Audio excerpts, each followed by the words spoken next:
marka waxaan rabaa meeshaan inaan xuso laba qaybood aan kala qaado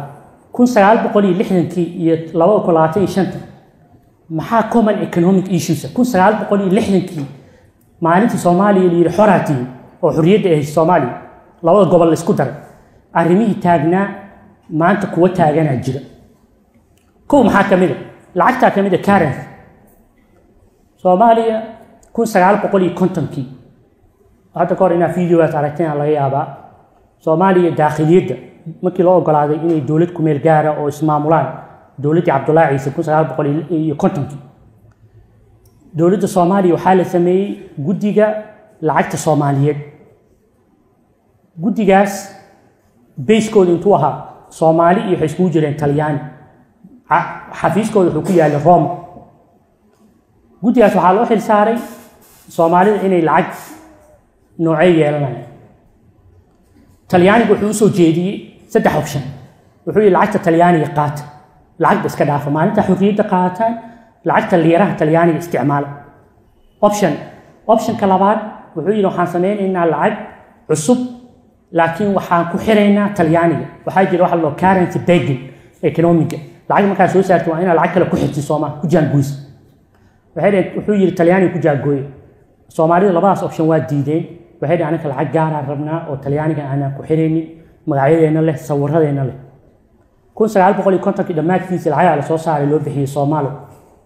hadda Google ka ka baastiin waa helaysi laakiin 1960 markii la gaaray wali doodii lagu soo laabtay marka lacag Soomaaliya noocay u baahan tahay kalarkeeda iyo intee noqonayso maanta hadda doodaas waa taagan tahay 2025 qota 1960 meesha aan taagnay iyo maanta ku waxa ka lacagta midda labaad waa maxay low domestic revenue 1960 dawladda Soomaaliya waxay ka cadanaysay dawladda la dhisay dakhli yari oo dawladda ah sababtoo canshuur waadaas waxa la qaadi jiray dekedaha bas maanta meesha la taagan dawladda Soomaaliya waa ogtihiin miisaaniyadda dawladda Soomaaliya boqolkiiba 40 ayaa wuxuu yahay dakhliga gudaha boqolkiiba 60 waa maxay waa taageero dibadda ah 1960 meesha la taagnaa midda saddexaad oo 1960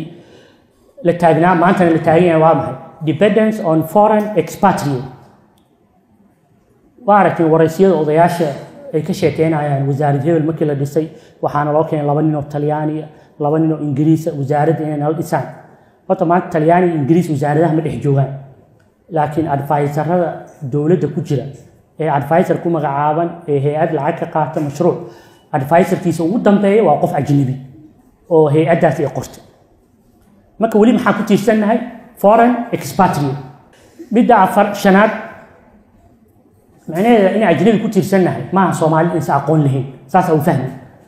macnaha waa madax banaanida dhaqaale dhibaatooyin Soomaaliya hadda ku ah 1960 ku ahaa Soomaalida maanta maalin ka aqoon badan yihiin jirto midda shanaad weak public financial management isla xisaabtanka iyo transparency-ga 1960 dhibaato ka jirtay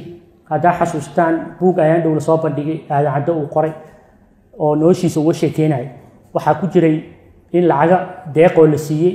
baarlamaankii ee dhaheen anaka aan qaadano oo ay ku isticmaaleen safarro iyo gunooyin waan aragteen page cadahan shakuurna in lagu soo bandhigay inaan markuu aragteen oo qoraal noocaas oo kale marka buug kalena waa ka akhriyay marka wali problemki waa jira midda lixaad Soomaaliya 1960 wixii taagnaa oo maanta taagan waa maxay markii la isku biiray waqooyiga iyo koonfurta waxa problem uu ka dhacay sidee loo mideeyaa labada system waqooyiga systemkooda Ingiriis u ahaa Talyaani koonfurtana muxuu ahaa Talyaani ahaa luqadda isku mid bay qolada Ingiriis ah soo toobaray kuwana Talyaani isku laajad maaha af Soomaaliga waa lama qori jirin ogaada oo Soomaaliga si aad u qorayn Laatiinka uma qorneen markii la isku keenay xataa waxa dawladda ay ku wareegtay garaadooyinka inay sinto waxa la sheegay qolada waqooyiga in mushaaraadka ay ka badnaayeen kuwa koonfurta ila Talyaaniga shiiduska wax badan u bixin jiray Ingiriiska xawaa mushaaraadkiisa fiicnaa wixii dawladda dib maanta waa ogtihiin wali doodii way taagan tahay Soomaaliland gaar ay taagan tahay koonfurtii intaas waxa ka daran maalin kasta waxa la mideeyaa shuruucda dawlad goboleedyada iyo dawladda federaalka macnaha meeshii wax u egaa la taagayaan 1960 waxa hadda la isku haysto waa ogti waa ka warqabtay caqabadaha ugu waaweyn oo taagan waa maxay sharci markii la keeno ka maamul goboleedyada yaa isku imaado wasiirka maaliyadda ee federaalka iyo wasiirka maaliyadda ee dowlad goboleedyada isku imaado shuruucda in la iswaafajiyo ilaa hadda waxaa laga heshiin lahaa canshuuraha in la mideeyo oo hal meel lagu shubo 1960 kii aaba ka fududeed oo dadka Soomaalida ka dhib yaraayeen waqti yar ay ku qaadatay in canshuuraha la mideeyo